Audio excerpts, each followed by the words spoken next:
নবীর স্ত্রী আম্মা জান খাদিজা কুবরা রাদিয়াল্লাহু তাআলা আনহা ইন্তেকাল করলেন। নবী আমার কেঁদে জারে হয়ে গেলেন। আহারে খাদিজা আমার সুখের সাথী, খাদিজা আমার দুঃখের সাথী, সেই খাদিজাকে আমি হারালাম।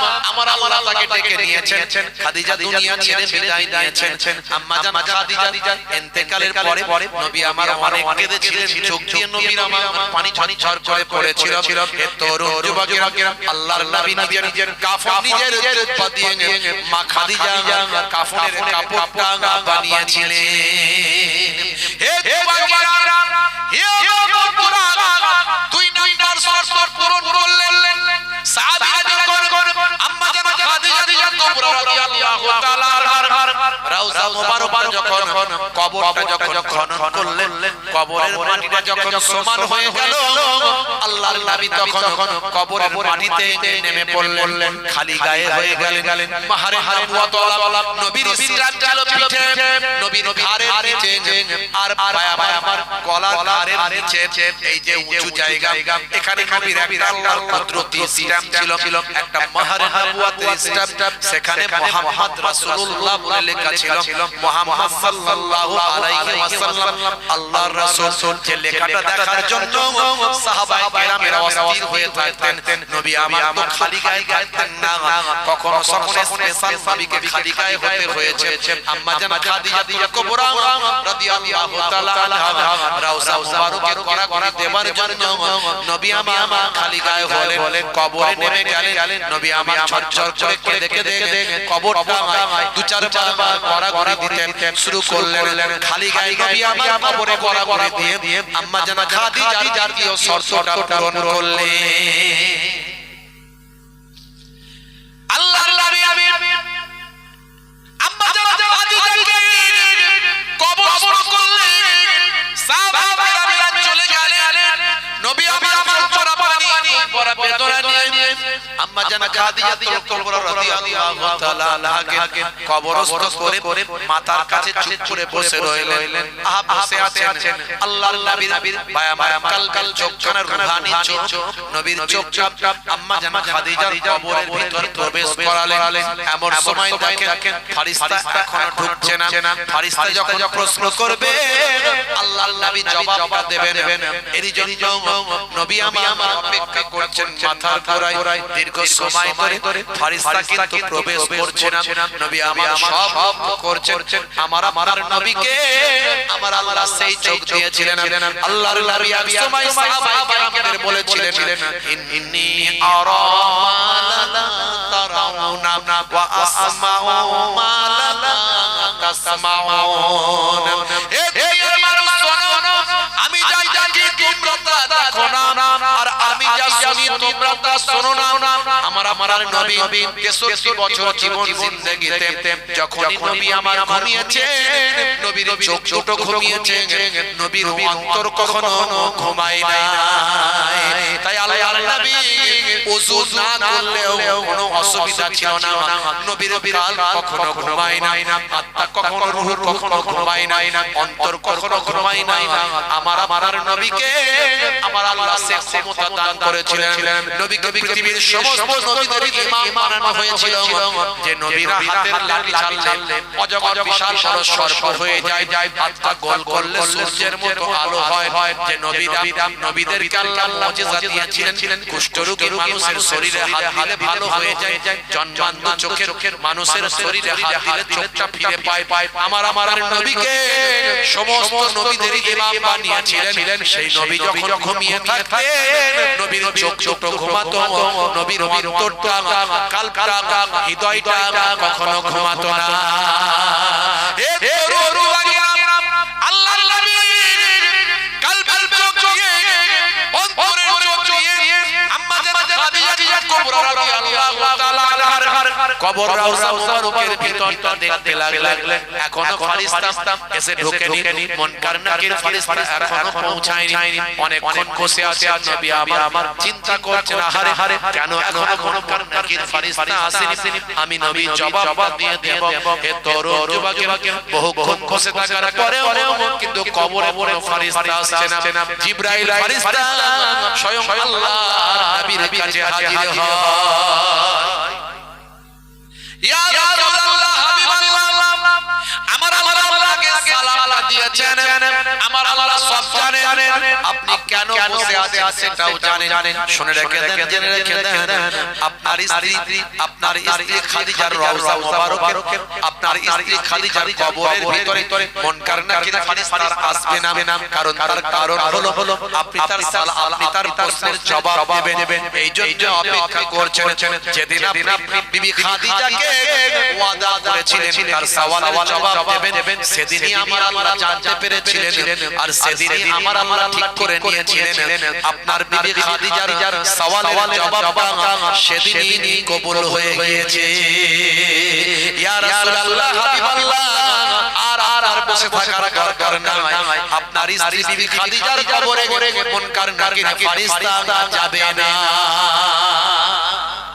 জোরে হবে না ভাইরা আমার দেখছে নবী আমার কি প্রেম দেখিয়েছেন কি মহব্বত দেখিয়েছেন মায়েরা একটু ভাবুন আমার বাপেরা একটু ভাবুন ভাইরা আমার এই ঈমানদার হতে হবে নবী আমাদের ঈমান শিখিয়েছেন সেই ঈমানটা নষ্ট করলে চলবে না নবী আমাদের আমল শিখিয়েছেন সেই আমলটা বরবাদ করলে চলবে না সন্তানকে শিক্ষিত করুন সন্তানকে শিক্ষিত করুন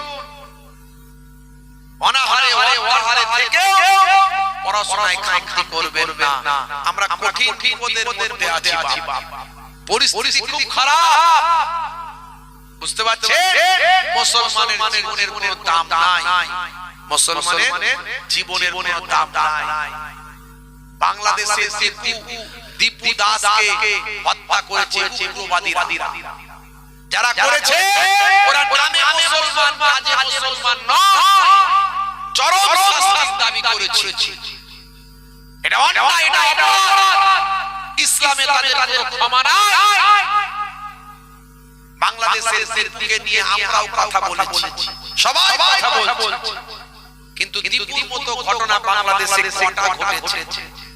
কটা ঘটেছে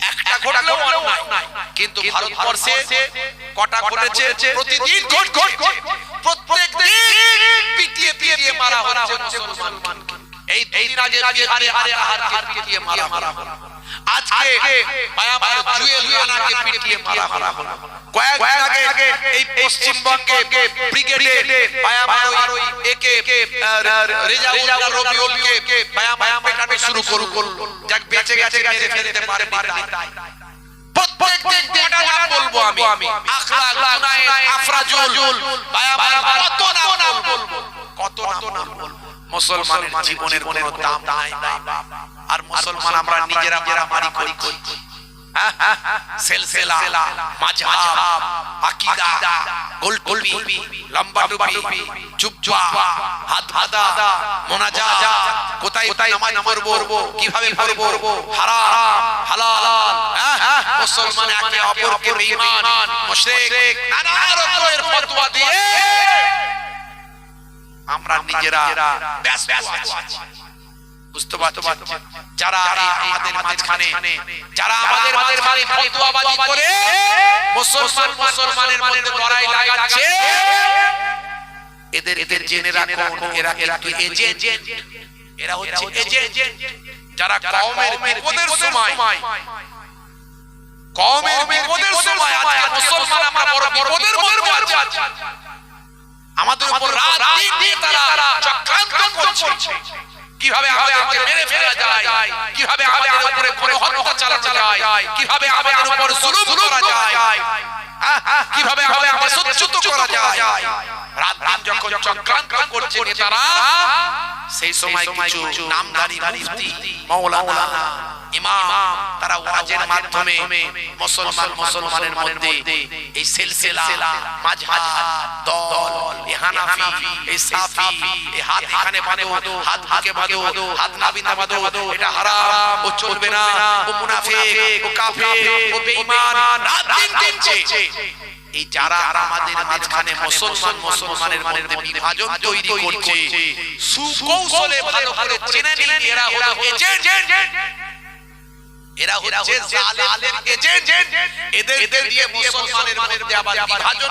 করার টাকা পয়সা দিয়ে করানো হচ্ছে এটা মাথায় রাখবেন এরা যদি স্টেজে উঠে ওয়াজ করে এদেরকে বলবেন নেমে যান ওয়াজ করার দরকার নাই আপনার ওয়াজে আমাদের কোনো फायदा হবে না इस्लाम तोड़ने का नाम नहीं है जोड़ने का नाम है अंधे को रास्ता दिखाने का नाम है इस्लाम भूखे को खाना खिलाने का नाम है इस्लाम प्यासे को पानी पिलाने का नाम है इस्लाम अमानत का नाम है इस्लाम इबादत का नाम है इस्लाम और मोहब्बत का नाम है इस्लाम इस्लाम तोड़ने का नाम नहीं है जोड़ने का नाम है আর তুমি আমাদের মাঝখানে ছোট ছোট মাসলা মাসাইল গুলো নামাজ রোজা নিয়ে আমাদের মধ্যে মারপিট লাগাতে এসেছো নেমে চলে যাও বাবা ওয়াজ করার দরকার নাই এরকম বক্তাদের ওয়াজ শুনবেন না শুনতে দেবেন না এরকম বক্তাদেরকে পিটাই দিবেন না কারণ এই জুনায়েদ আফরাজুল তাবরেজ আনসারী আর আজকে যাকে মারা হলো জুয়েল রানা এরা ছোট বাচ্চা আজকে জুয়েল রানার 21 বছর বয়স এ কোন সিলসিলা ছিল কোন সিলসিলা কোন মাযহাব হানাফি সাফি মালিকি হাম্বলি আমাকে বোঝাও দাও খালি বুঝেছে ও মুসলমান পিটিয়ে মেরে ফেলেছে চিন্তা করুন আরে কিসের কি করছেন আপনারা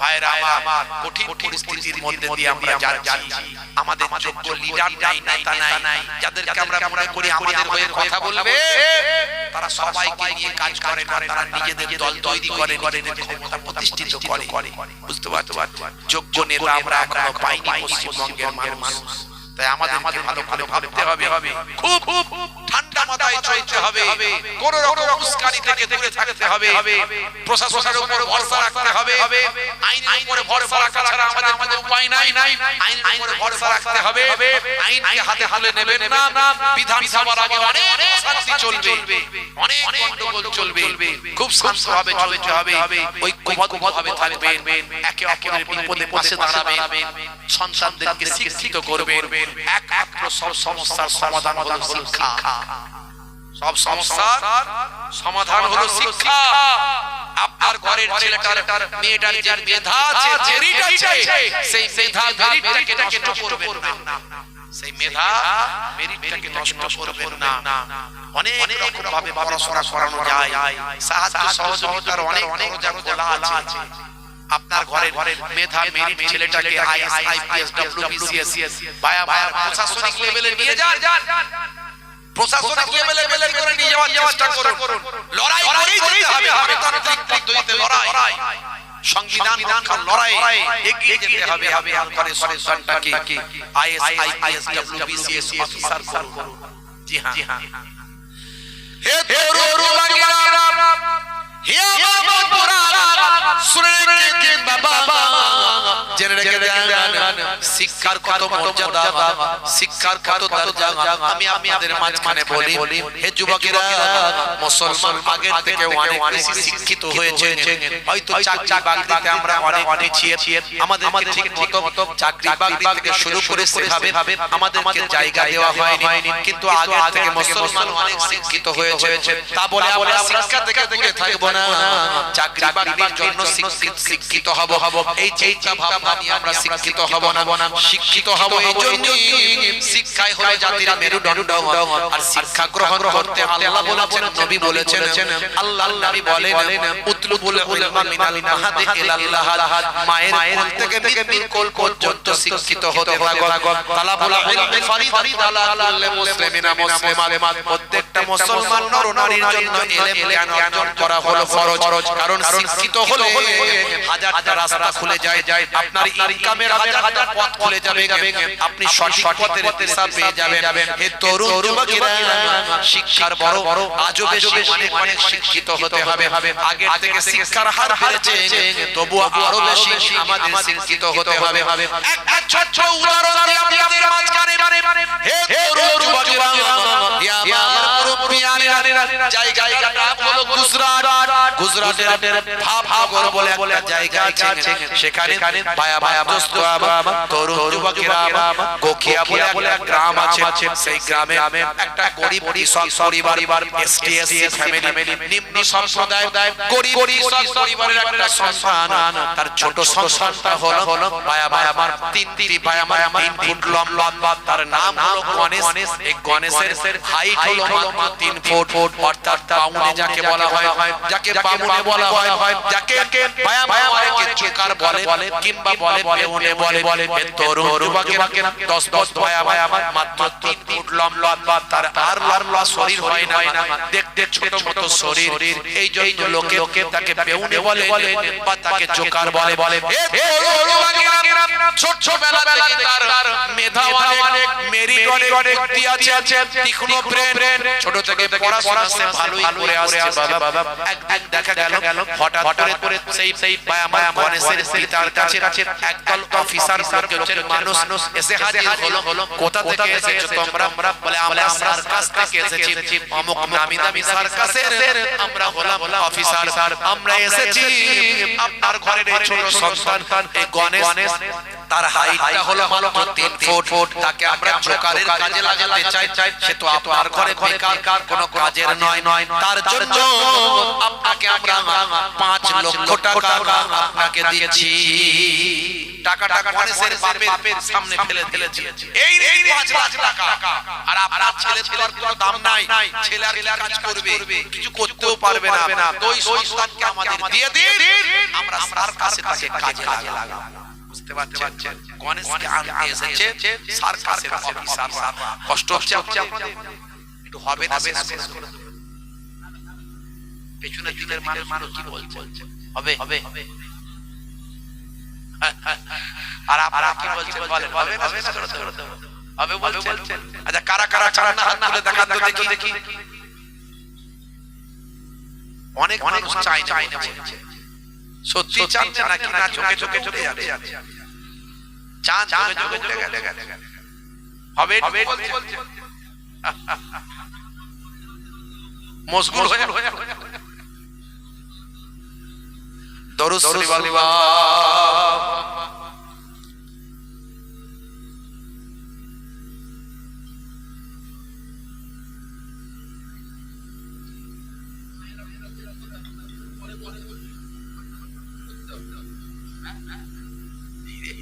দেরি করে এখন বললে হয় 12টা 10 হয়ে গেল। 12 রবিউল আউয়ালে রহমত ওয়ালা নবী এলো রে, সাফাতের তাজ পরে জামিনে বরকত ওয়ালা নবী এলো রে, এলো রে ভাই এলো রে, কাউসার ওয়ালা নবী এলো রে। জোরে হবে না? জোরে হবে না? ওই আকাশ বাতাসে চন্দ্র তারা, ওই রাত বলে ও গো প্রভু, দাও না আমার মাঝেতে দিন বলে ও গো প্রভু, দাও না আমার বুকেতে দিন ও রাতের মাঝেতে, দিন ও রাতের মাঝেতে এলে নবী সুবহে সাদেকে। 12 রবিউল আউয়ালে রহমত ওয়ালা নবী এলো রে, সাফাতের তাজ পরে জামিনে বরকত ওয়ালা নবী এলো রে, এলো রে ভাই এলো রে, কাউসার ওয়ালা নবী এলো রে। জোরে হবে না? আর জোরে হবে না? ওই আকাশ বাতাসে চন্দ্র দ্বারা খুশিতে তারা মেতেছে আসমানি হুরফানি সিতারা দেখার তরে উকি মেরেছে দাদু মুত্তালিব খুশি হয়ে দাদু মুত্তালিব খুশি হয়ে মক্কাবাসীর দাওয়াত করেছে 12 রবিউল আউয়ালে রহমত ওয়ালা নবী এলো রে সাফাতের তাজ পরে জামিনে বরকত ওয়ালা নবী এলো রে ভাই এলো রে কাউসার ওয়ালা নবী এলো রে আল্লাহুম্মা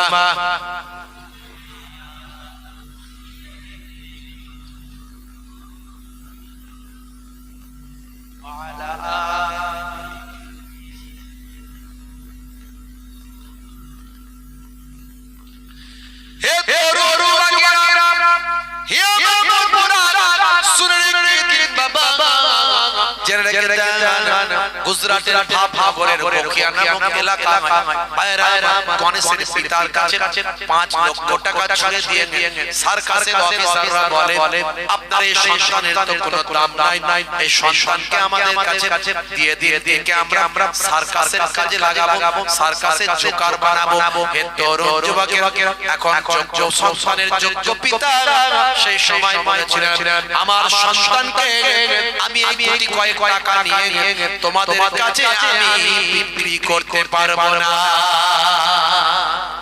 যাও তোমাদের টাকা নিয়ে তোমরা যা চলে যাও আমার সন্তান কোন পণ্যদ্রব্য নয় যে আমি আমার সন্তানকে তোমাদের কাছে বিক্রি করে দেব হতে পারে আমার সন্তান দেখতে ছোট বেউনে ছোট কিন্তু আমার সন্তান আমার মুখে থাকবে আমার সন্তানকে তোমাদের কাছে বিক্রি করব না যোগ্য পিতার কথা যোগ্য পিতার মতো বক্তব্য দিয়েছিল হে যুবকেরা কতজন গরীব বাপ এটা বলতে পারে বলুন তো দেখি কতজন গরীব বাপ এটা বলতে পারে বলুন তো দেখি সেদিন ইচ্ছা করলে 5 লক্ষ টাকা তার হয়ে যেত গণেশকে বিক্রি করে দিত গণেশকে দিয়ে তারা হয়তো তারা মারতো ধরতো কত কি অত্যাচার জুলুম করতো তাকে দিয়ে অমানুষের মতো অমানুষের তাকে কাজ করাতো কারণ যেহেতু বিক্রি করে কত শিক্ষা আছে বাবা মার হে তরুণরা সেই দিকে গণেশ ঠিক করেছিল পড়াশোনা করি আমাকে মাথা উঁচু করে দাঁড়াবে আমাকে আমার পিতার সম্মান রক্ষা করতে হবে সেই ছোট বাচ্চাটি ভাইরা আমার তরুণ যুবকেরা আস্তে আস্তে বড় হয়েছিল কিন্তু তার হাইটটা তার আমার লম্বাটা তার 3 ফুট ছিল 3 ফুটের থেকে বেশি সে লম্বা হয়নি কিন্তু তার বয়সটা বেড়েছিল পড়াশোনা করতে মাধ্যমিক পাস করেছিল এইচএস পাস করেছিল তার ছোট হাত তাড়াতাড়ি লিখতে পারবে না এইজন্য সে রাইটার নিয়েছিল রাইট দাবি করেছিল মানে লেখক কোন এক কাউকে লেখাবে সে লিখে দেবে আর ইনি বলবেন এইভাবে রাইটার পরীক্ষা দেওয়া যায় তরুণ যুবকেরা এরপরে যখন উচ্চ মাধ্যমিক কমপ্লিটের পরে নিটের প্রিপারেশন নিতে লাগলো ডাক্তারি পড়ার জন্য ডাক্তারি পরীক্ষায় পাস করার জন্য পড়াশোনা করতে লাগলো সেই সময়তেও তিনি রাইটার পরীক্ষা দিলেন দেওয়ার পরে তিনি মেডিকেলে পাস করলেন ডাক্তারিতে পাস করে গেলেন ডাক্তার হওয়ার পরীক্ষার উত্তীর্ণ হলেন মানে মেডিকেলে চান্স পেয়ে গেলেন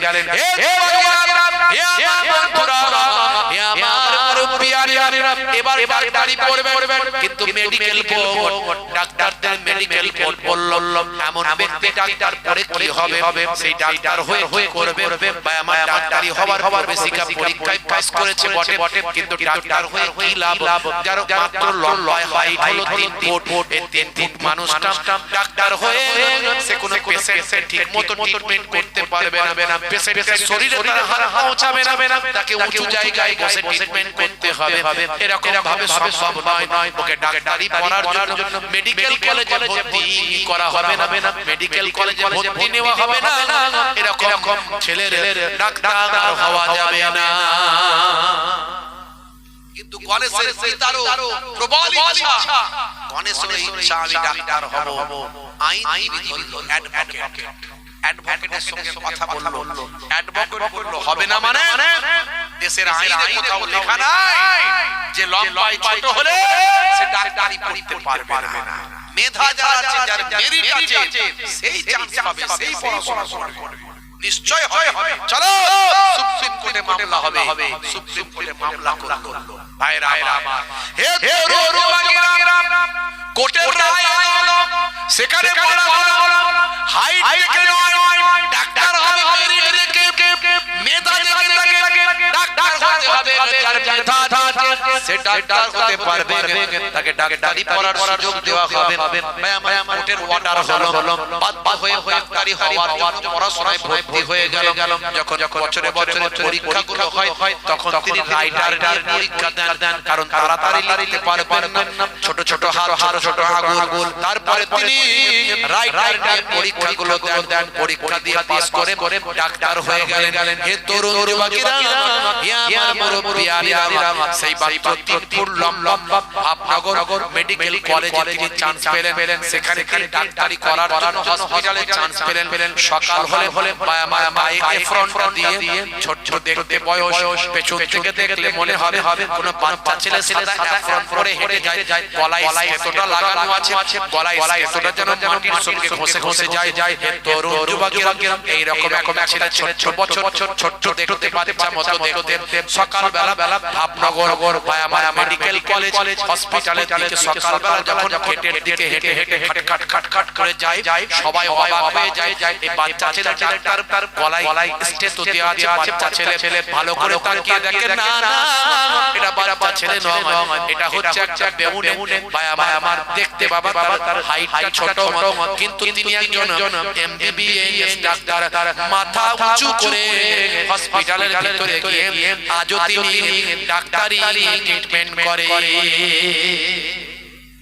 বন্ধুরা আমার, বলার উদ্দেশ্য হলো শিক্ষা মানুষকে কোথায় পৌঁছে দেয়। আপনি চেষ্টা করলে আপনি আপনার সন্তানকে সেই জায়গায় পৌঁছাতে পারবে। হাল ছাড়লে হবে না, হেরে গেলে হবে না। গণেশের জীবনে অনেক আঘাত এসেছে, গণেশ একদিনে এমবিবিএস ডাক্তার হয়নি, তার অনেক মাথা এসেছে। আমি একটু মাথায় ভেঙে পড়ি না, আপনি কাঁচা খাবেন, আবার খাবেন, আবার দৌড়াবেন, আবার কাঁচা খাবেন, আবার দৌড়াবেন, একদিন আপনি আপনার লক্ষ্যে পৌঁছাবেন ইনশাআল্লাহ। তার জন্য আপনাকে পরিশ্রম করতে হবে, আপনার সন্তানকে সেইভাবে তৈরি করতে হবে, কারণ লড়াই করে এগোতে হবে আমাদের সমাজে। অনেক কথা আছে বন্ধুরা আমার, সুশিক্ষায় শিক্ষিত করুন, আপনার সন্তানকে নামাজি বানান, আপনার সন্তানকে ঈমানদার বানান, আপনার সন্তানকে আল্লাহওয়ালা বানান, কারণ একমাত্র আল্লাহর সাহায্য ছাড়া আমরা কখনো কামিয়াবি হতে পারবো না। আল্লাহ যাকে সাহায্য করবে, পৃথিবীর কোনো শক্তি নাই তাকে দুর্বল করে দিতে পারে। তাই একমাত্র আমাদের মালিক হলেন আল্লাহ, আমাদের কেউ সাহায্যকারী নাই, কিন্তু একজন আছেন, তিনি হলেন মহান আল্লাহ। জোরে বলুন সুবহানাল্লাহ।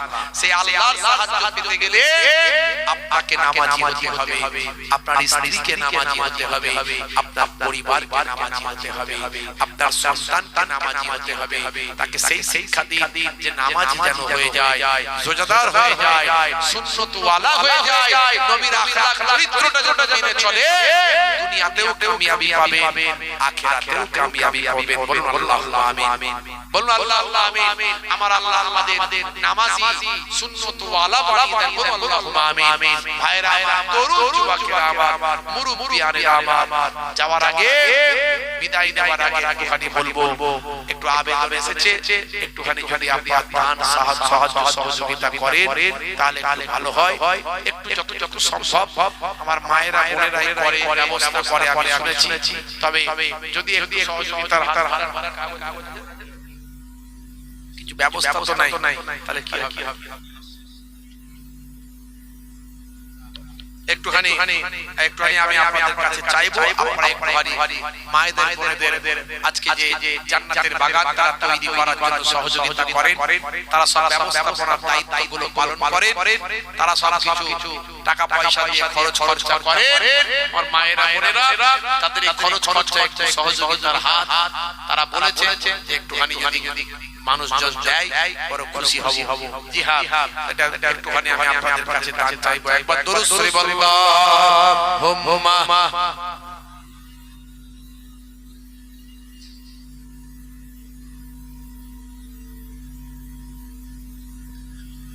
ওয়া আলা আলি সাইয়্যিদিনা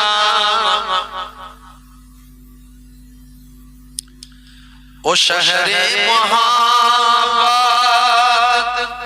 जहां मुस्तफा है वही घर बनाने को दिल चाहता है।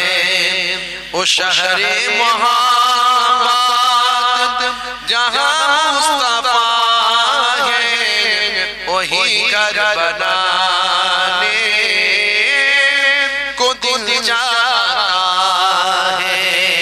ओ सोने से कंका ओ चांदी सी मीठी नजर में बसाने को दिल चाहता है। जोरे হবে না, जोरे হবে না। जो पूछा भी कि कुछ घर भी चोरा तो सीधी के होठों पे आया। जो पूछा भी कि कुछ घर भी चोरा तो सीधी अकबर के होठों पे आया। मुहम्मद दौला की क्या है हकीकत, मुहम्मद दौला की क्या है हकीकत, जहां जल लुटाने को दिल चाहता है। वो शहरे मोहब्बत जहां मुस्तफा है वही घर बनाने को दिल चाहता है। बोलूं ना আল্লাহ নবী আবু বকর হুজুরকে বলে, আবু বকর কি নিয়ে এসেছো? দান সাদকা লাগবে, কি নিয়ে এসেছো? আবু বকর সিদ্দিক হুজুর বললেন, আমার বাড়িতে যা ছিল সবটা নিয়ে এসেছি, বাড়িতে শুধু আল্লাহ এবং রাসূলের মহব্বত ভালোবাসা রেখে এসেছি। জোরে হবে না? দেখছেন কবি কবির ভাষায় লিখেছেন, বাপজি আমার আর আমাদের তো সব দিতে হবে না। আল্লাহ আমাদের যা সম্পদ দিয়েছেন তার থেকে অল্প একটুখানি যদি আমরা এরকম মাহফিলগুলোতে দিই তবে এই মাহফিলগুলো জিন্দা থাকবে। আর এই মাহফিলগুলোর ওসিলায় আমাদের কাল আমাদের ঈমান জিন্দা থাকবে। তাই এরকম মাহফিলগুলোতে আমাদের সাহায্য করা দরকার আছে না? জি জি বলে দরকার আছে। তবে আমাদের ঈমান আমল ঠিকভাবে চলবে, আমাদের আকীদা আমাদের বিশ্বাস ঠিক থাকবে, আমাদের কালব জিন্দা থাকবে। তাই এই জান্নাতের বাগানে দিলে আপনার কমে যাবে না। আল্লাহর কোরআন মাজিদ বলছে, মান জাআ বিল হাসানাতি ফালাহু আশরু আমসালিহা। বান্দা এক দিলে আমি আল্লাহ তোমাকে 10 দেব। दुख न किसी को दिया करो जो दुनिया का मालिक है, ना उसी का लिया करो। अल्लाह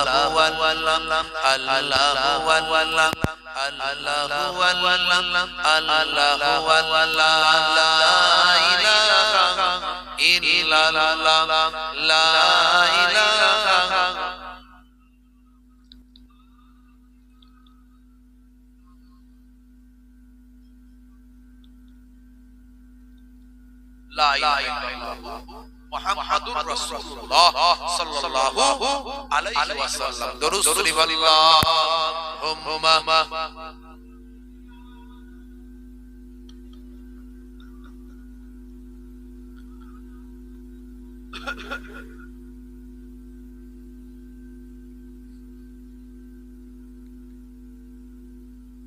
বাপজিরা আমার তরুণ যুবকেরা, আজকে আমরা জান্নাতের বাগানে বসেছি কেন?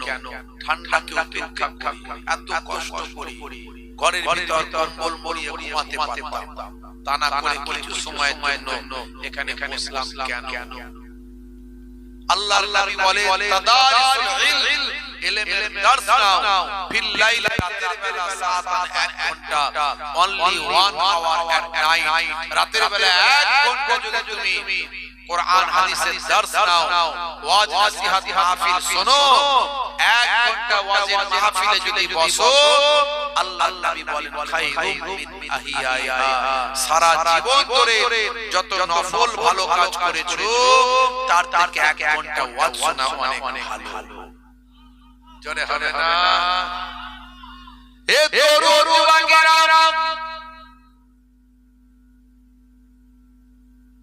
হে আমার বন্ধুরা, হে আমার মুরব্বিয়ানেরা, শুনে রেখে দিন বাবা, জেনে রেখে দেন, আমার আল্লাহ কোরআন মাজিদের ভিতরে বললেন ফাযাক্কির ফাইন্না যিকরা তানফাউল মুমিনিন, you really believers will benefit. হে নবী, আপনি ওয়াজ করতে থাকুন, আপনার ওয়াজটা ঈমানদারদের উপকারে লাগে, ঈমানদারদের উপকারে লাগে।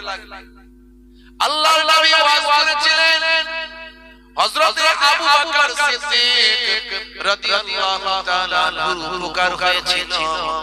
আল্লাহর নবী ওয়াজ করেছিলেন, হযরত ওমর ফারুক হুজুরের উপকার হয়েছিল। নবী আমার ওয়াজ করেছিলেন, হযরত ওসমান জিন্নুরাইনের উপকার হয়েছিল। আল্লাহর নবী ওয়াজ করেছিলেন, হযরত আলী মুতওয়াল্লা কারামাল্লাহু ওয়াজহুর উপকার হয়েছিল। নবী আমার ওয়াজ করেছিলেন, আবু জাহেলের কোনো উপকার হয়নি, আবু লাহাবের উপকার হয়নি। অর্থাৎ ওয়াজ করলে মানুষ হেদায়েত হবে এমনটা ভাবা ভুল। আমার আল্লাহ যাকে হেদায়েত দেবেন সেই কেবল মাত্র হেদায়েত প্রাপ্ত হবে।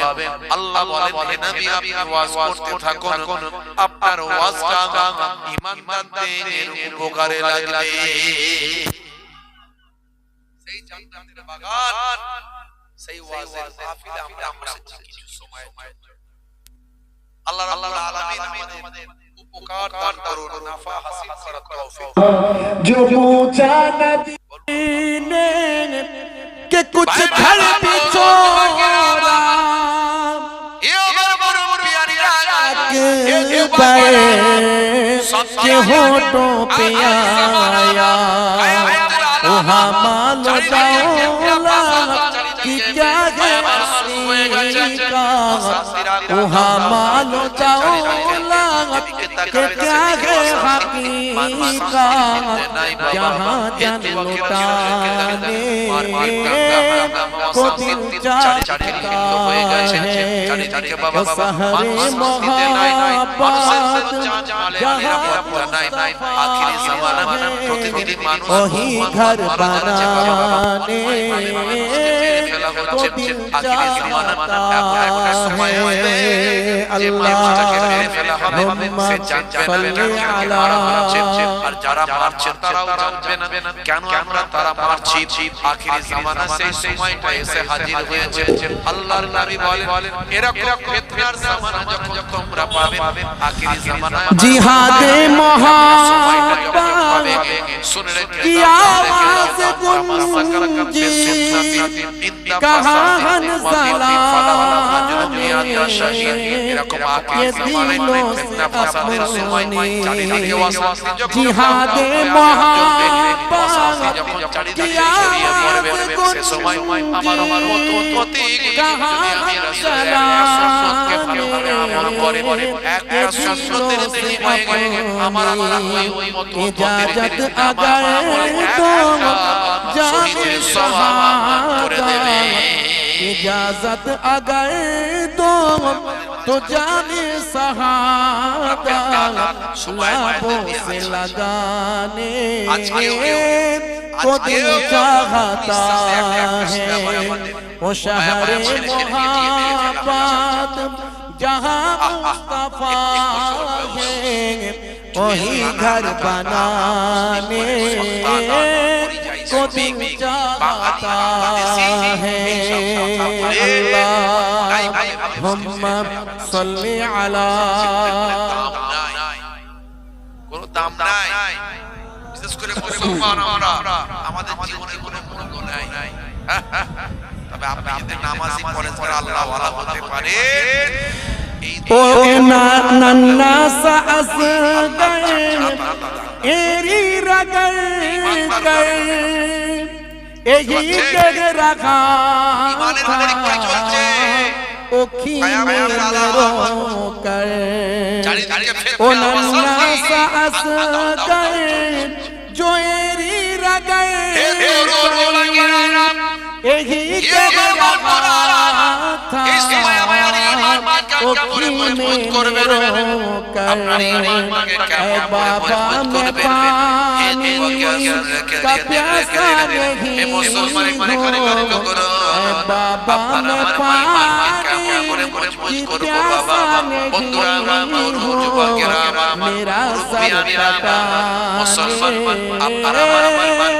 को करते হবে আল্লাহ বলেন রে ও শহরে মহাবা রেখে দাও আখেরি জামানা যখন তোমাদের মধ্যে ফিতনা ফাসাদ হয়ে যাবে বাবা এই দুনিয়ার মানুষ তোমরা ঈমান কেমন করে হবে শুনে রেখে দাও আমি আল্লাহ তোমাদের জানিয়ে দিই বাবা আমার আল্লাহর আলিম বলে বললেন এই দুনিয়ার মানুষ فليعبد رب هذا البيت الذي أطعمهم من جوع وآمنهم من خوف खुदा लगा আমি তোমাদের খাওয়াবো सितारों से ये चाहत যদি তোমরা कहता कि हम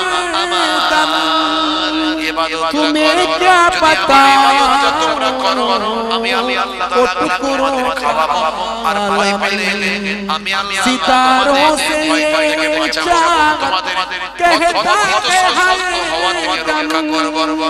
तुम्हें क्या पता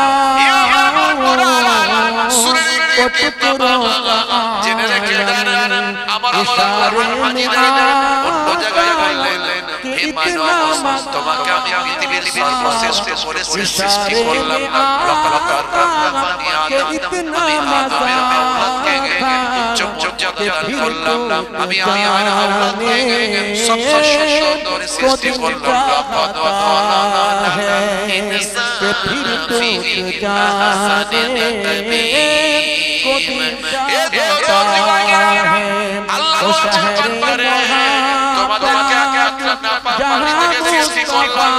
তোমাদেরকে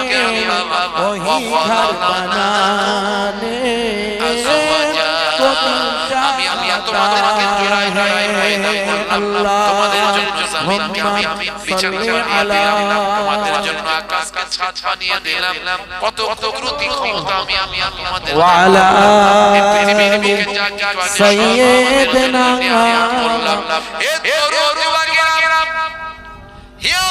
وقال الله تعالى في كلامه المجيد والفرقان الحميد يا أيها الذين آمنوا اتقوا الله حق تقاته ولا تموتن إلا وأنتم مسلمون وقال الله تعالى أيضا في كتابه مخبرا وما رميت إذ رميت ولكن الله رمى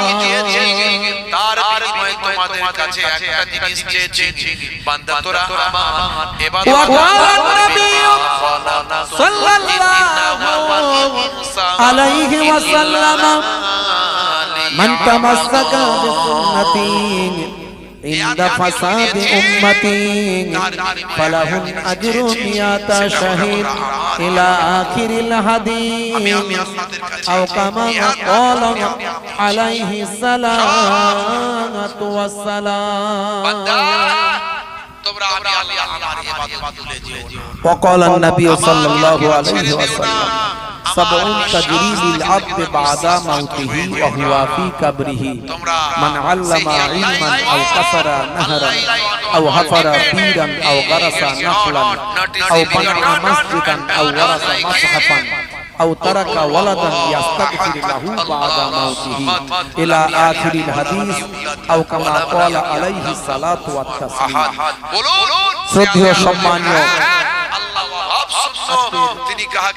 সভার সভাপতি মঞ্চ উপবিষ্ট সম্মানীয় ওলামা হযরত হুজ্জাতে কিরাম সামনে উপবিষ্ট আমার মুসল্লি এজাম সামিন হযরত আমার বাপজিরা বসে আছেন জাকিরিন ভাইরা বসে আছেন তরুণ যুবকেরা আছেন রাস্তাঘাটে যারা ঘোরাঘুরি করছেন কোনো ফায়দা নাই কোনো লাভ নাই বাপ জান্নাতের বাগানে কিছু সময় বসলে আল্লাহর রহমত তোমার মাথার উপর ঝরে ঝরে পড়বে জলসাটাকে অনুষ্ঠান করে নেওয়ার কোনো দরকার নাই জলসার মজলিসগুলোকে অনুষ্ঠান করে নেওয়ার কোনো মানে হয় না বাপ এতে নেকির জায়গায় গুনাহ হবে কিছু সময়ের জন্য জিকরুল্লাহ জিকরুন নবীর মাহফিলে বসলে কত ফায়দা কত লাভ আল্লাহর নবীর হাদিস থেকে প্রমাণ পাওয়া যায় এরকম অনেক হাদিস আছে দয়ার নবী বলছেন তাদারিসুল ইলম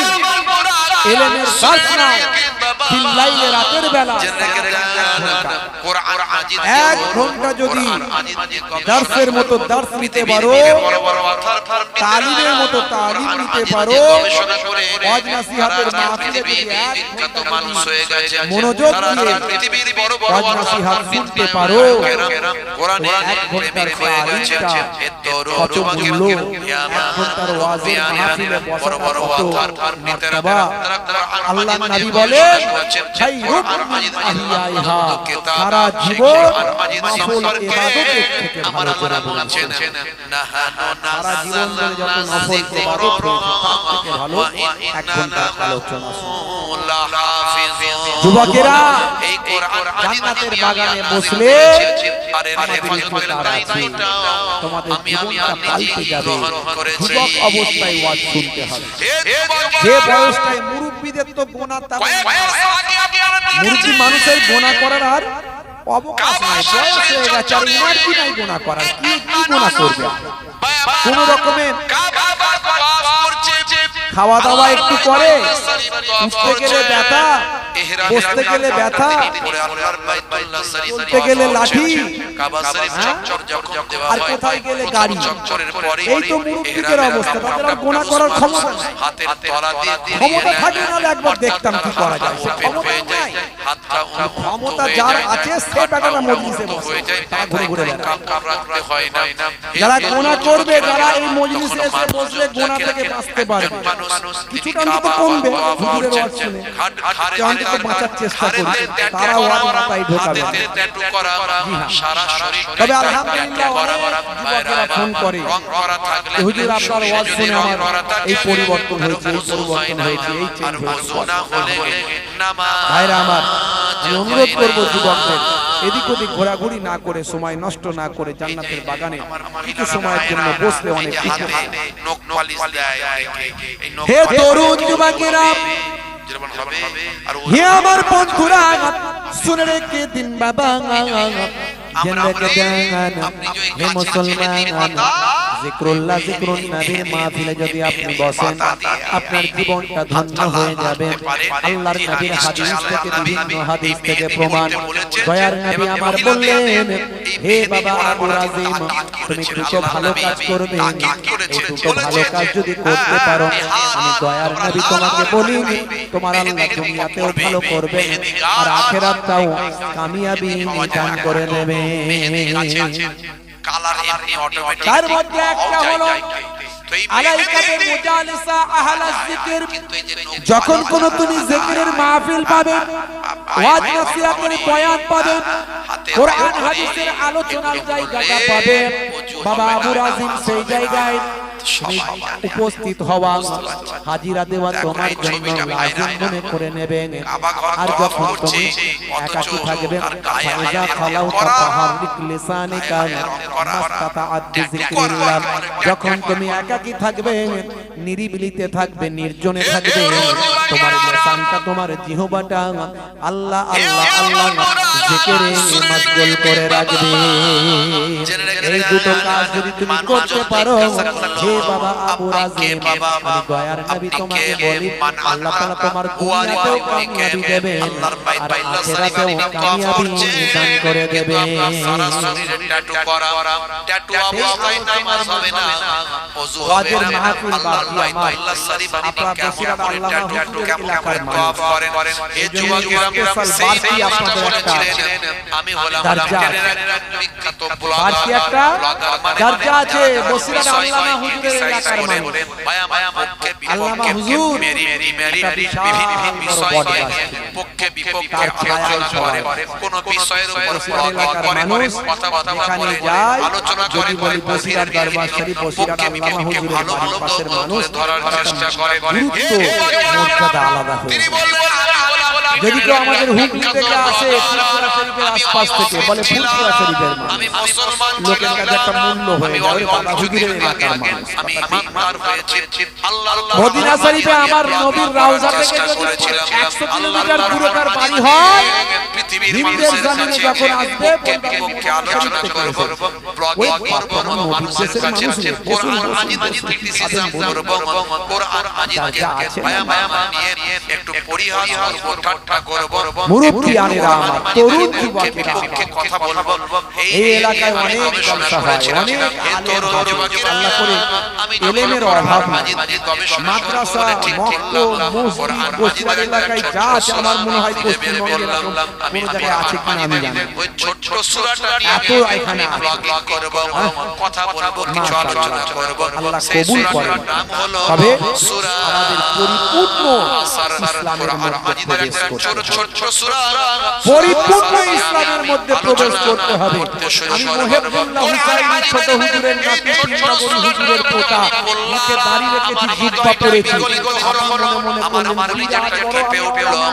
এই সূরা আসরের বিরাট বড় আল্লাহ মানুষ, আমার পীরের ঘরের আওলাদ। আসরের সময় কসম করে আমাকে আপনাকে জানতে হবে আমি পুরোপুরি ইসলামে প্রবেশ করেছি, তবেই আমার মর্যাদা, না হলে আল্লাহর দরবারে মর্যাদা নাই। আল্লাহ রাব্বুল আলামিন অত সহজ নয়। দাদা হুজুর এমনি হয়নি। দাদা হুজুর হয়েছিলেন ওই আকাশ থেকে এসে নাজিল হয়ে যায়নি। দাদা হুজুর বসিরার হুজুর আকাশ থেকে নাজিল হয়ে যায়নি। আমার আপনার মতোই মানুষ ছিলেন, তারা এই দরজা পেলেন কি করে? আল্লাহকে খুশি করে, আল্লাহকে রাজি করে তারা এই মর্যাদায় উন্নীত হয়েছিলেন। আমি আপনি যদি চেষ্টা করি আল্লাহর ধন ভান্ডারে, আল্লাহর রহমতি ভান্ডারে কোনো অভাব নাই। আজও ওলি হতে পারে, আপনার জবানের তো আল্লাহর আরশে কবুল হতে পারে।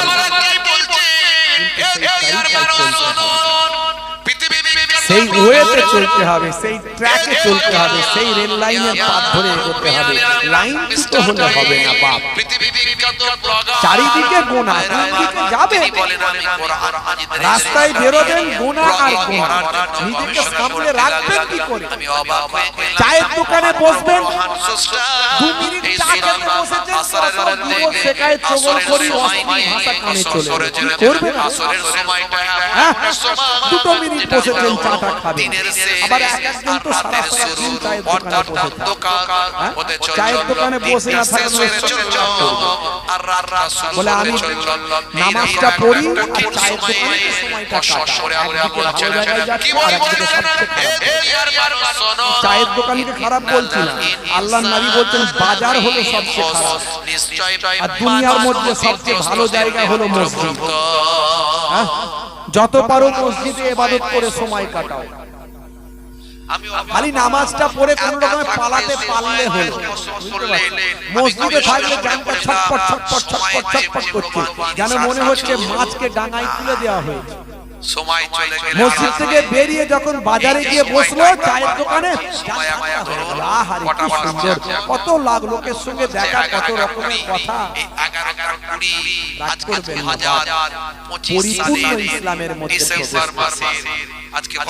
হে তরুণ যুবকেরা, হে আমার বন্ধুরা, শুনে রেখে দিন বাবা জেনে রেখে দেন হে মুসলমান, আমার আল্লাহ কোরআন মাজিদের ভিতরে বললেন, হে দুনিয়ার মানুষ শোনো, হে দুনিয়ার মানুষ শোনো, ইয়া আইয়ুহাল্লাযীনা আমানু তাকুল্লাহ, হে দুনিয়ার মানুষ তোমরা আমি আল্লাহকে ভয় করো, হাক্কা তুকাতিহ, ভয়টা করার মতো ভয় করো, আমি আল্লাহকে ভয়টা করার মতো ভয় করো, ওয়ালা তামুতুন্না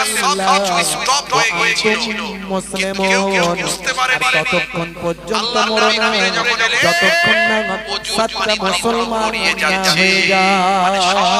স্টপ হয়ে গেছে, সব কিছু স্টপ হয়ে গেছে। তারই মাঝখানে আমার নবী পরিষ্কার কথা, এই আয়াতই পরিষ্কার ক্লিয়ার। আপনি সাচ্চা মুসলমান না সাচ্চা মুসলমান নয়, এই আয়াতটাকে সামনে রাখি আপনি ক্লিয়ার হয়ে যাবেন। আপনাকে দুনিয়ার কোনো মানুষকে বলতে হবে না, আপনি নিজেকে ধরে নেবেন। আল্লাহ বলছেন সাচ্চা মুসলমান হতে গেলে শুধু ভয় করলে হবে না, দরবারে গিয়ে ভয় করলে হবে না। আল্লাহ বলছেন ভয় করার মতো ভয় করো। একটা দুনিয়ার নেতা মন্ত্রী পুলিশ আলোচনা করেছে, আর্মি র‍্যাব নেতা মন্ত্রী গুন্ডা বদমাইশ মস্তান, তাদেরকে একটা মানুষের ভয় আছে না? না, একটা দেখলে ভয় লাগে। সব হয়ে গেছে, সময় এখন মারতে শুরু করে দেবে, কি করবে না করবে। এবারে পুলিশ একটু ধরে নিয়ে গিয়ে যদি কেস দিয়ে দেয় মারাত্মক ব্যাপার হয়ে যাবে, পুলিশকে ভয় খায়। আল্লাহ বলছেন আমাকে ভয় করার মতো ভয় করো। আল্লাহকে ভয় করাটা কেমন ভয় বুঝতে পারছেন? আল্লাহ তাআলাকে যদি ভয় করার মতো ভয় করতে পারি, আল্লাহ বলছেন তুমি সাচ্চা মুসলমান হয়ে যাবে। হে তরুণ যুবকেরা, হে আমার বন্ধুরা, হে আমার মুরব্বিয়ানেরা, সাচ্চা মুসলমান হতে গেলে দুটো কাজ করতে হবে। প্রথমত আপনাকে আল্লাহকে ভয় করার মতো ভয় করতে হবে। যেমন ভয় করা দরকার, সব কিছুর থেকে বেশি ভয় আমার আল্লাহকে করতে হবে।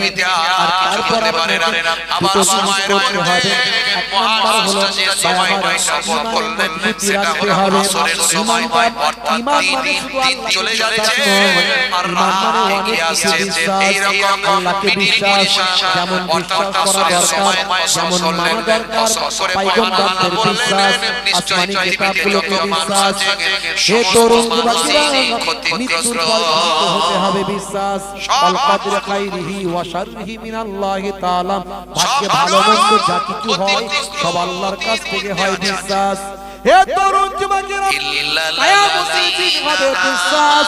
এই এত কিছু বিশ্বাস, এটা হলো ঈমান। তবে শুধু বিশ্বাস করলেই হবে না, এর সঙ্গে আরো কাজ আছে। তাসদীকুন বিল কলব, তাকরীরুন বিল লিসান, ওয়া আমাল বিল আরকান। মুখে স্বীকার, অন্তরে বিশ্বাস, আর কার্যে পরিণত করার নাম হলো ঈমানদার। তারা ক্ষতিগ্রস্ত নয়, শুধু তাই নয়, যারা আমলটা করেছেন, ভালো ভালো কাজ করেছেন, সৎ আমল করেছেন, দুনিয়াদারি তারা ভালো ভালো কাজ করেছেন, নেক আমল করেছেন, পয়গম্বরদের মানি, নবীকে মানি, দয়াল নবীকে মানি বলতে হবে না। মানতে গেলে আপনাকে নবী পাকের সুন্নাত তরিকা থেকেছেন, ন্যায়ের পথে থেকেছেন, ন্যায় পরায়ণ যারা হয়েছেন, আল্লাহ বলেন হে তরুণ যুবকেরা, হে আমার বন্ধুরা, তারা বিপদে পড়েছে, শুনে রেখে দিন বাবা, জেনে রেখে দেন, আমার আপনার নবী এই দিনকে কায়েম করার জন্য কত কষ্ট করেছেন, কত মেহনত করেছেন নবী আমার। এই ওয়াদার মাঝখানে অনেক করেছি, আলেম ওলামারা প্রায় করেন। নবী আমার কত মেহনত করেছেন, সারা সারা শরীর নবীর আমার রক্তাক্ত হয়েছে, মক্কার পাশান পাশানরা কত অত্যাচার করেছেন, কত কিলো নবীর উপর হয়েছে। আল্লাহর নবী তায়েফের মাটিতে গেলেন দিনের দাওয়াত দিতে, আল্লাহর নবীকে রক্তাক্ত অবস্থায় সেখানে পড়তে হয়েছে। হে তরুণ যুবকেরা, হে আমার বন্ধুরা, সেই কসম করলেন, সময় কসম করে বললেন পৃথিবীর সব প্রতিগত পারি যারা বিশ্বাস করেছে মহান আল্লাহকে এবং যারা ওয়াকিলকে দেখেছেন, যারা ভালো কাজ করেছেন এবং বিপদে পড়লে একটু ধারণ করেছেন, আল্লাহ বলে এরা কেবলমাত্র ক্ষতিগ্রস্ত নয়। এই আয়াতের গবেষণা শুনলাম, আমি নিজেকে নিয়ে অ্যানালাইসিস করলাম, নিজেকে নিয়ে আমি রিসার্চ করলাম, তারপরে তুমি আমল ক্ষতিগ্রস্তদের অন্তর্ভুক্ত। আমি কোরআন হাদিস পড়াশোনা করলাম, কোরআনের সত্যতাকে বিশ্বাস করে আমি কোরআনটা মেনে দয়ার নবীর শিষ্য হয়ে কালেমা পড়ে বিশ্ব নবীর শিষ্য হয়ে গেলাম। আজকে সারা পৃথিবীর বড় বড় ওয়াথার পণ্ডিত, নায়ক, গায়ক, খেলোয়াড়, প্লেয়ার, বিজ্ঞানী, ওয়াথার, যত বড় বড় ব্যক্তিরা আজকে দয়ার নবী কথাকে নির্দেশকে তারা মান্যতা দেয়। কেন? তারা বুঝতে পেরেছে আল্লাহর নবী যা বলেছেন সত্য বলেছেন, মহাসত্য, ধ্রুব সত্য। আমার নবী নিজের ইচ্ছায় কোনো কথা বলেন না, মা ইয়ান্তিকু আনিল হাওয়া ইন হুয়া ইল্লা ওয়াহয়ুন ইউহা। আমার নবী নিজের ইচ্ছায় কোনো কথা বলেন না যতক্ষণ না আমার আল্লাহ ওহী দিয়ে না জানিয়ে দেন। জোরে বলুন সুবহানাল্লাহ। তারা বুঝতে পেরেছে দয়ার নবী যা বলছেন এর মধ্যে সায়েন্স আছে, বিজ্ঞান আছে, বাস্তবতা আছে, ইতিহাস আছে। হে তরুণ যুবকেরা, হে আমার বন্ধুরা, হে আমার মুরব্বিয়ানেরা, শুনে রেখে দিন বাবা, জেনে রেখে দেন।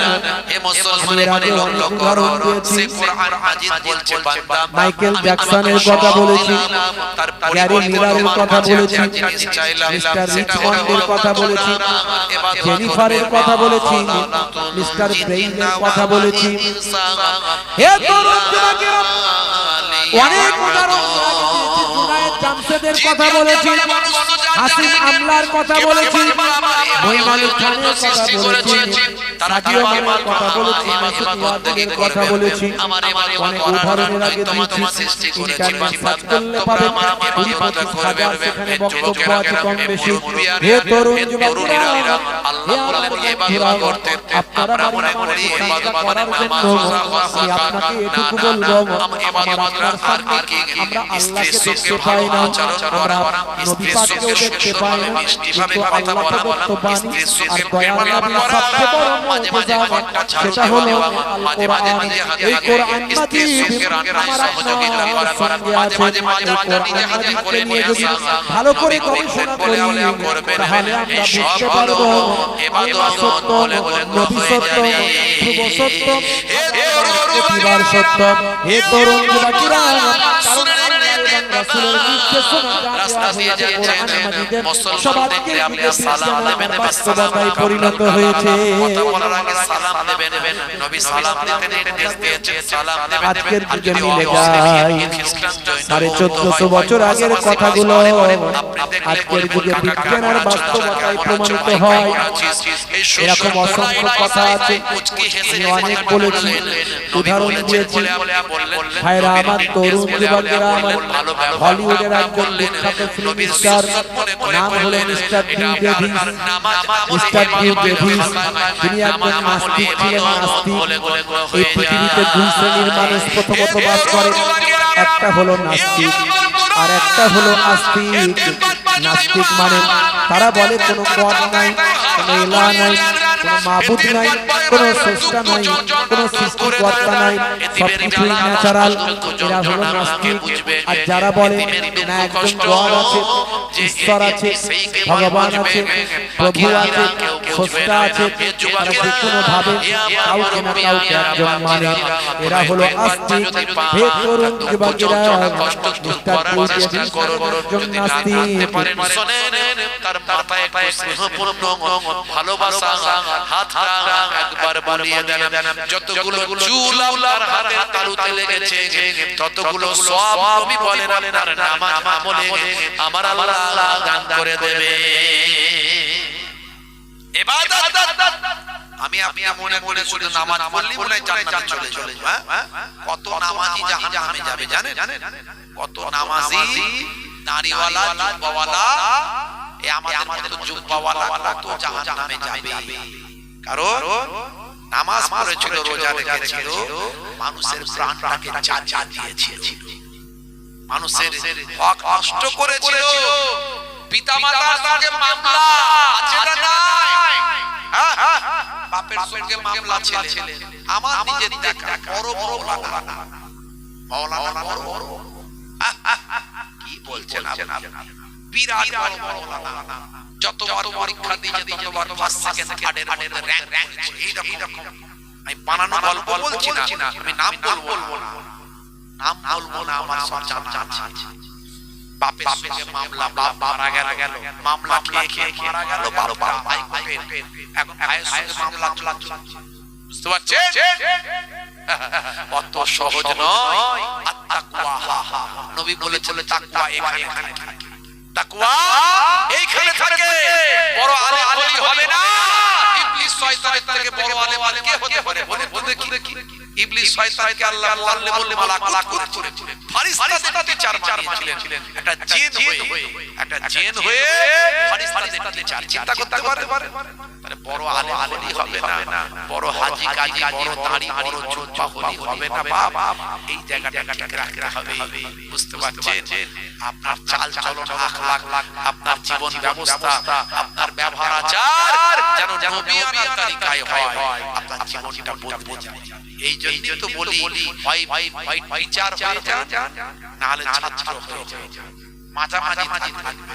হয় ওস্তাদ হয়ে যান, হয় টিচার হয়ে যান, না হলে ছাত্র হয়ে যান, মাঝামাঝি থাকবেন। মাঝামাঝি থাকলে বিপদ, কোন দিকে যাবে ঠিক করতে পারবেন না। এই জন্য বুঝতে পারছেন, অত সহজ নয়। অশরীরের অসুখ হয়েছে, সোজা ডাক্তারের কাছে চলে গেলেন, সোজা ডাক্তারের কাছে চলে গেলেন, কিন্তু মনের অসুখটা কে সারাবে? কলবের অসুখটা কে সারাবে? আত্মার রোগটা কে সারাবে? রূহের অসুখটা কে সারাবে? আপনি বুঝতেই পারছেন না আপনার রূহে কত বড় ক্যান্সার হয়ে বসে আছে। আপনি ধরতেই পারেননি আপনার রূহে কত বড় ক্যান্সার হয়ে বসে আছে, ধরতে পারেননি। আপনি মনে মনে বলছেন আমি তো বিরাট বড় নামাজি, মুল্লি, জান্নাতে যাব।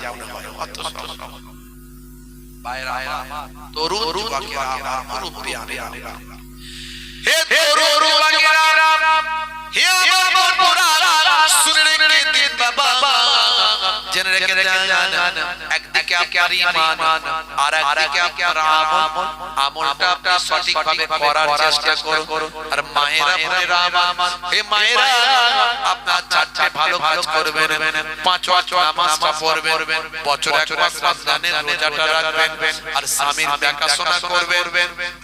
আর বাইরে যখন বের হবেন, প্রয়োজনে বাইরে যদি বেরোতে হয়, একটু মাথায় গায়ে কাপড় দিয়ে হেফাজতের মধ্যে, পর্দার মধ্যে বেরোবেন। এই চারটে ভালো কাজ যদি আপনারা করেন, আল্লাহর নবী বলেন 8টা জান্নাতের দরজা আমার আল্লাহ খুলে দেবে।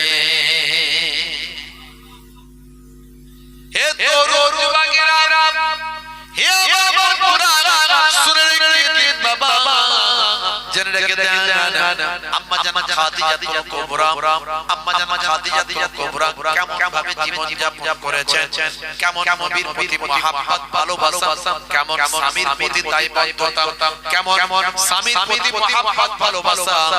আম্মা জান খাদিজাতুল কুবরা যখন ইন্তেকাল করেন, দয়ার নবী চোখ ভরা পানি, মুখ ভরা বেদনা নিয়ে ঝরঝর করে কেঁদেছিলেন আর বলেছিলেন, আহারে আমার সুখের সাথে দুঃখের সাথে খাদিজা আমার ছেড়ে বিদায় নিল। হে তরুণ যুবকেরা, আম্মা জান খাদিজা কুবরা রাদিয়াল্লাহু তাআলা আনহা বাড়িতে বসে বসে কাঁদছেন। হে মায়েরা শুনেন, আল্লাহর নবীর স্ত্রী আম্মা জান খাদিজা কুবরা রাদিয়াল্লাহু তাআলা আনহা বাড়িতে বসে বসে কাঁদছেন। আল্লাহর নবী ওয়াজ করছেন।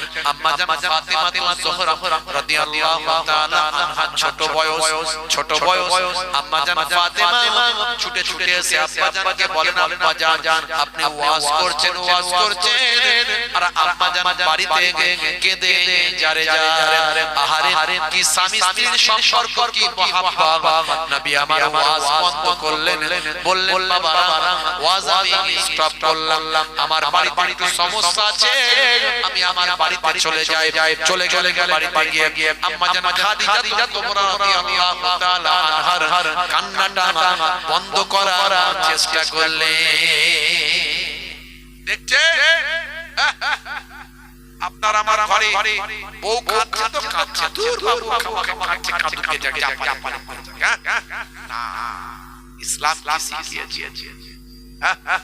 আপনার স্ত্রীর দুঃখ যন্ত্রণা কষ্টটা আপনাকে অনুভব করতে হবে, বুঝতে হবে। স্বামী স্ত্রীটা অনুভব করবে, স্ত্রী স্বামীটা অনুভব করবে। এর নাম ইসলাম, বুঝতে পারছেন? ছোট ছোট বিষয়গুলোর উপর গুরুত্ব দিতে হবে, ছোট ছোট বিষয়গুলোকে আপনাকে মাথায় রাখতে হবে। আপনার স্ত্রী আপনার ঘরের মেথো রাঁধুনি ধোপা আপনাকে জেনা ব্যভিচার থেকে বাঁচায়, তার ছোট ছোট ভুল ভ্রান্তিগুলোকে আপনাকে ক্ষমা করতে হবে। স্ত্রীকেও ভাবতে হবে আমি আমার শ্বশুর বাড়িতে আছি, শ্বশুরটাই হলো আমার বাপ, শাশুড়ি হলো আমার নিজের মা, তাকে বাপ মায়ের থেকে বেশি ভালোবাসা দেব। জি হ্যাঁ, দেখবেন এই ঘরটা আর শাশুড়ি বৌমা, শাশুড়ি শ্বশুর বৌমাকে নিজের মেয়ে মনে করবেন, দেখবেন ওই ঘরটা জান্নাতের টুকরা হয়ে গেছে। আজকে বেশিরভাগ ভায়া মা সংসারে অশান্তি হয় এই শ্বশুর শাশুড়ি আর বৌমা, এই নিয়ে গন্ডগোল বেশি হয়। ভাবছি আমার নবীর আদর্শ ফলো করো। হে যুবকেরা, হে আমার বোনেরা, হযরতে আলী মুর্তজা কারামাল্লাহু ওয়াজহুকে একজন মানুষ এসে বলতে থাকে, হুজুর আমি আমার মেয়ের বিবাহ দেব, কোন বাড়িতে দিলে আমার মেয়ে সুখে থাকবে, আমার কলিজার টুকরা কন্যা সুখে থাকবে, কোথায় বিবাহ দেব? হে যুবকেরা শুনে নেন, প্রত্যেক পিতার কন্যা হলো তার পিতার কাছে রাজকন্যা। কথা ঠিক না ভুল? কথা ঠিক না ভুল বলে? প্রত্যেক পিতার কন্যা বাপের কাছে কন্যা হলো রাজকন্যা। কি জি? কন্যার মর্যাদা অনেক।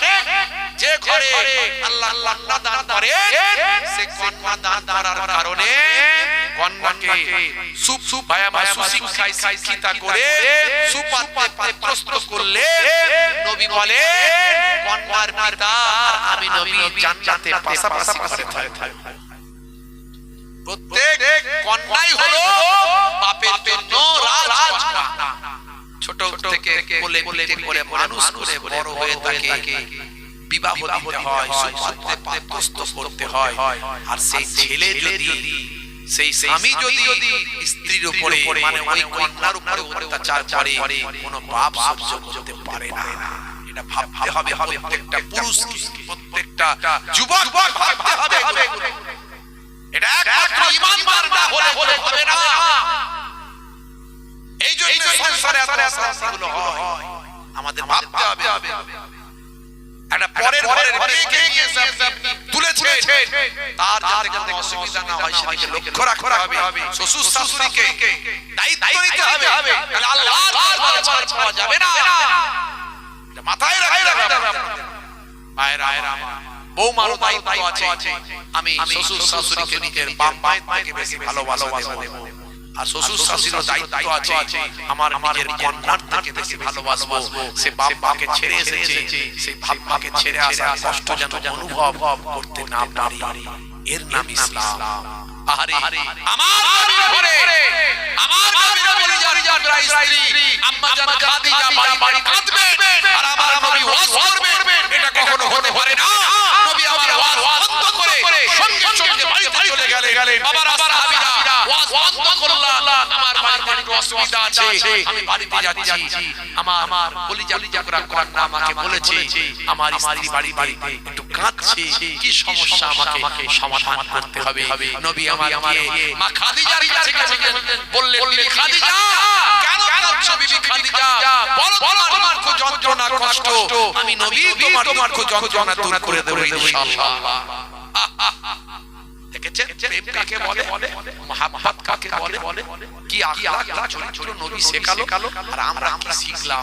মুসলমান বড় দুঃখ লাগে, বড় কষ্ট লাগে আজকে যখন আমাদের কাছে অনেকে কাঁদে।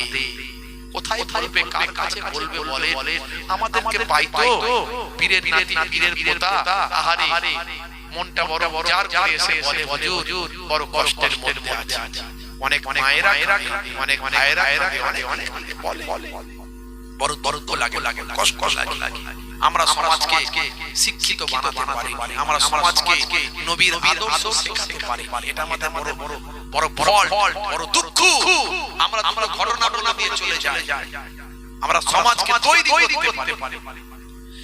হে তরুণ আল্লাহ নবী বাড়িতে গেলেন, যে খাদিজাকে বললেন বিবি খাদিজা, কেঁদো না বিবি খাদিজা, ও বিবি খাদিজা তোমার মারকা আমি সহ্য করতে পারি না। ও বিবি খাদিজা রেখে দাও, তুমি আমার সেদিনের সুখ দুঃখের সাথী, যেদিন আমি বড় কষ্টের মধ্যে ছিলাম, সেদিন তুমি আমার মাথার ছাতা হয়ে পাশে দাঁড়িয়েছিলে। ও বিবি খাদিজা তুমি আমার দুঃখের সময় আমার পাশে দাঁড়িয়েছিলে। আমি বড় কষ্টের সময়ের মধ্যে ছিলাম, যে সময় আমার বাবা ইন্তেকাল করেছেন, আমার জন্মের আগে আমার জননী মা গর্ভধারিণী মা আমার 6 বছর বয়সে ইন্তেকাল করেছেন। আমি দাদা জানের কাছে লালিত পালিত হলাম, দাদা জান দুনিয়া ছেড়ে বিদায় নিলেন। আমি চাচা জানের কাছে লালিত পালিত হলাম, চাচা জান দুনিয়া ছেড়ে বিদায় নিলেন। যে সময় আমার পাশে দাঁড়ানোর কেউ ছিল না, আমার মাথার ছাতা হয়ে দাঁড়ানোর, আমার পাশে শক্তভাবে দাঁড়ানোর আর কেউ ছিল না। ও বিবি খাদিজা তুমি তো আমার পাশে দাঁড়িয়েছিলে, বলো বিবি খাদিজা তুমি কাঁদবে আর আমি নবী বাড়ির বাইরে ওয়াজ করব, এটা হতে পারে না। বিবি খাদিজা বলো তোমার যন্ত্রণা কষ্ট আমি নবী এখনি দূর করব। এ তরুণ বাগিরা হে আমার বোনা, আম্মা জান খাদিজা কুবরা রাদিয়াল্লাহু তাআলা সেই সময় চোখরা পানি বুক ভরা বেদনা নিয়ে কাঁদতে বলেন, ইয়া রাসূলুল্লাহ হাবিবাল্লাহ আমার একটু জাহান্নামের কথা মনে পড়ে গেছে, জাহান্নামের শাস্তির কথা মনে পড়েছে, জাহান্নামের ভয়ানক কথা মনে পড়ে গেছে। আপনি যে জাহান্নামের কষ্টের কথা বলেছেন, যে আযাবের কথা বলেছেন, সেই জাহান্নামের আযাবের কথা মনে পড়ে গেছে। আরে খাদিজা কি করব সেদিন এই চিন্তার মধ্যে আছি। ইয়া রাসূলুল্লাহ হাবিবাল্লাহ আমার কাছে তিনটে শর্ত আছে। এক নাম্বার শর্ত হলো আমি যদি মারা যাই, আমি যখন ইন্তেকাল হব, আমি আমার ইন্তেকালের পরে আমার কাফনের কাপড়টা আপনার গায়ে জুব্বা দিয়ে বানিয়ে দেবেন, এটা হলো আমার এক নাম্বার শর্ত। দুই নাম্বার শর্ত হলো আমার কবরটা যখন খনন করা হবে, কবরটা খনন করা হলে কবরের মাটিটা যখন প্লেন করা হবে, সমান করা হবে, সে সময় আপনি নামবেন খালি গায়ে আমার কবরের মাটির উপর একবার গড়াগড়ি দেবেন, এটা হলো দুই নাম্বার। তিন নাম্বার হলো ইয়া রাসূলুল্লাহ হাবিবাল্লাহ আমার ইন্তেকালের পরে আমাকে যখন কবরে দাফন করা হবে, আপনার সাহাবীরা যখন চলে যাবে, আপনি কিন্তু যাবেন না, আপনি আমার মাথার তলায় বসে থাকবেন। আমার কবরে যখন মুনকার নাকির ফেরেশতা এসে তিনটে প্রশ্ন করবে, আমার তিনটে প্রশ্নের জবাবটা আপনি নিজে দেবেন। যদি এই তিনটে শর্ত মেনে নেন, তাহলে আমি খাদিজা আমার কান্না বন্ধ করব। দেখেছেন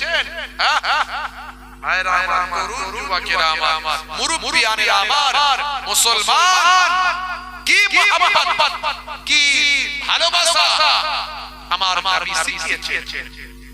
আমার মায়েরা স্বামী যেমনই হোক, খারাপ হোক, খচ্চর হোক, বাজে হোক, অপরাধী হোক, যাই হোক, স্বামী বেনামাজি, স্বামী বিড়িখোর, যাই হোক, স্বামীকে বুঝতে দেবেন না, স্বামীকে কষ্ট দেবেন না, স্বামীর সঙ্গে খারাপ আচরণ করবেন না, স্বামীকে স্বামীর মর্যাদা দেবেন। আপনি কবরে বেঁচে যাবেন, কিয়ামতে বেঁচে যাবেন। আর স্বামী যে অন্যায়টা করছে আপনার গুরুত্ব দেয় না, আপনার মর্যাদা দেয় না, আপনার সম্মান দেয় না, আপনার কষ্ট দুঃখের কথা স্বামী চিন্তা করে না, ও বেটা স্বামী বললেই জাহান্নামে যাবে। আল্লাহ আপনাকে বাঁচিয়ে দেবে। আর স্বামীকে বলবো যদি বাঁচতে চান, স্ত্রীর দুঃখ কষ্ট জ্বালা যন্ত্রণা দুঃখ এগুলো অনুভব করতে হবে। ঘরের বউ ঘরে আছে মনে করে যাই তাই করবো না, চলবে না। হে তরুণ যুবকেরা, হে আমার বন্ধুরা, আল্লাহর নবী বললেন, হে খাদিজা, ও খাদিজা, এই হলো তোমার শর্ত। বলে হায় হায় আমার শর্ত, এই তিনটে শর্ত যদি আমার মেনে নেন তাহলে আমি কান্নাটা থামাবো। আমার জাহান্নামের কথা মনে পড়েছে, বুকটা আমার দুরু দুরু করছে। আল্লাহর নবী বলেন, ও বিবি খাদিজা, তুমি কান্না থামাও, কান্না থামাও, আমি তোমার কাছে ওয়াদা করছি তোমার তিনটে শর্তই আমি রাসূলুল্লাহ পূরণ করব। জোরে হবে না? ভাইরা আমার, নবী আমার ওয়াজ করতে শুরু করলেন। কিছুদিন কেটে গেল, আপনারা জানেন আল্লাহর নবীর থেকে মা খাদিজার বয়স 15 বছর বেশি ছিল। কথা ঠিক ঠিক আল্লাহর নবীর 25 বছর যখন বয়স ছিল, মা খাদিজার বয়স তখন 40। যতদিন মা খাদিজা হায়াতে ছিলেন ততদিন আমার নবী দ্বিতীয় স্ত্রী গ্রহণ করেন। ভাবুন তো একবার, যারা আমার নবীর উপর ইলজাম দেয় যে আমার নবী নাকি স্ত্রী পিপাসু, আমার নবী নাকি নারী পিপাসু, তাদের জ্ঞান করা উচিত আমার নবীর 55 বছর বয়স হওয়ার পরে বাকি স্ত্রীগুলোকে সব ধারণ করেছিলেন, গ্রহণ করেছিলেন। সেই গ্রহণ করার পেছনে শর্ত হলো ইসলামের প্রচার প্রসার, পলিটিক্যাল ভাবে, সামাজিক ভাবে, রাজনৈতিক ভাবে, অর্থনৈতিক ভাবে এবং স্বীকৃতিগত ভাবে বিভিন্ন কারণে আমার নবীকে বিবাহগুলো করতে হয়েছিল স্বয়ং আল্লাহ তাআলার নির্দেশ অনুযায়ী। আমার নবী ভাই আমার 25 বছর বয়সে একজন কয়েকবার বিবাহ হওয়া বিধবাকে বিবাহ করে পৃথিবীর বুকে দেখিয়ে দিয়েছিলেন যে বিধবা বিবাহ আমি নবী স্বয়ং 1450 বছর আগে প্রতিষ্ঠা করলাম। যে সময় সারা পৃথিবীতে বিধবা হয়ে গেলে মানুষ, ভাইয়া ভাইয়া নারীরা বিধবা হয়ে গেলে ভাইয়া ভাইয়া তার মর্যাদা থাকে না, নারীদের কোনো সম্মান নাই পৃথিবীতে। যে সময় নারী ভাইয়া ভাইয়া ট্যাক্স দিতে হতো, মুলাজকাম জারি ছিল। যে সময় নারী স্বামী মারা গেলে স্বামীকে সতীদাহ করা হতো, সেই সময় চিন্তা করুন, আজ থেকে 200 বছর আগে, 300 বছর আগে, 400 বছর আগে আপনি কল্পনা করুন, অথচ নবী আমার 1450 বছর আগে বিধবাকে বিবাহ করে সারা পৃথিবীতে ইসলামের নারীদের সম্মান তিনি প্রচার করেছিলেন। সেই নবীর সম্পর্কে কথা বলতে গেলে আপনাকে পড়াশোনা করতে হবে, ভাবতে হবে। আল্লাহর নবী 55 বছর বয়স যখন মা খাদিজা যখন ইন্তেকাল করেন, মা খাদিজার ইন্তেকালের পরে আল্লাহর নির্দেশে বাকি স্ত্রীগুলো তিনি গ্রহণ করেছিলেন। তার মধ্যে পলিটিক্যাল কারণ ছিল, সামাজিক কারণ ছিল, অর্থনৈতিক কারণ ছিল, রাজনৈতিক কারণ ছিল, স্বীকৃতিগত কারণ ছিল। যে কারণগুলোর কারণে আল্লাহর নবীর জন্য স্পেশাল অনেকগুলো বিবাহ করতে হয়েছে ইসলামের প্রচার প্রসারের জন্য। জোরে বলে সুবহানাল্লাহ। ওটা নবীর জন্য স্পেশাল। একটা মানুষ তার চিন্তা করুন, তার যৌবন বয়সটা পুরো পার হয়ে গেল একজন বিধবার সঙ্গে বিবাহ করে, একজন বিধবার সঙ্গে লাইফটা নবীর আমার কেটে গেল। আর সেই নবীকে কিছু মানুষ, কিছু জালেম তারা বলে নবী নাকি নারী পিপাসু। যারা বলছো তারা নিজেদের দিকে একবার তাকিয়ে দেখো, নিজেদের ধর্মগুরু, ধর্মীয় পণ্ডিত এরকম হাজারো উদাহরণ দেওয়া যাবে, তাদের দিকে একবার তাকিয়ে দেখো, তবে আমার নবীর কথা বলো। আজকে কেসিয়া স্কেলের মতো মানুষ, টাইসনের মতো মানুষ, গ্যারি মিলারের মতো মানুষ, জেনিফারের মতো মানুষ, মাইকেল জ্যাকসনের মতো মানুষ, হাসিব হামলার মতো মানুষ, জুনায়েদ জামশেদের মতো মানুষ, মঈন আলী খানের মতো মানুষ, হ্যানুম্যানের মতো মানুষ, মিস্টার ব্রেইলের মতো মানুষ, রিচমন্ডের মতো মানুষ, মরিস কাইলির মতো মানুষ, পৃথিবী বিখ্যাত সেলিব্রিটি, তারা আমার নবীকে নিয়ে অনেক গবেষণা করে নিয়েছে। তুমি যে কথাগুলো বলছো সেগুলো তারা অনেক গবেষণা করে আমার নবীকে সৎ, অনেস্ট এবং পুষ্টি পাথরে যাচাই করে আমার নবীর মতো মানুষ পৃথিবীতে কেউ হয়নি আর হবে না বলে তারা আমার নবীর শিষ্য হয়েছে। ভাইরা আমার তরু